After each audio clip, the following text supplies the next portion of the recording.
Saudara, cuaca buruk menyebabkan kapal motor penumpang Aceh Hebat 3 gagal bersandar di Pelabuhan Pulau Banyak, Aceh Singkil.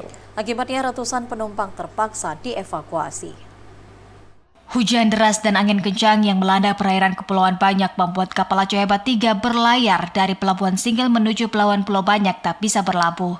Akibatnya 517 penumpang di kapal itu panik dan terpaksa dievakuasi oleh tim gabungan terdiri dari SAR Pulau Banyak, TNI, Polri, personil AL, dan masyarakat setempat. Berdasarkan data manifestasi dari ASDP, jumlah penumpang kapal Aceh Hebat 3, 517 jiwa, diantaranya 441 orang dewasa, 48 anak-anak, dan 28 orang supir kendaraan. Sebanyak 369 penumpang berhasil dievakuasi menggunakan kapal bot kayu, sementara 120 penumpang memilih untuk tetap tinggal di dalam kapal yang mengalami kerusakan pada bagian penarik jangkar. Hembusan angin dan ombak membuat proses evakuasi berjalan dengan dramatis dan baru selesai di pukul 00.55 waktu Indonesia Barat.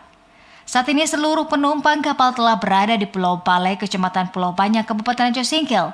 Sementara KMP Aceh Hebat 3 masih belum bisa bersandar di pelabuhan akibat kerusakan pada bagian penarik jangkar. Dari Aceh Singkil, Jakartawan Adi Nugraha, TVRI melaporkan.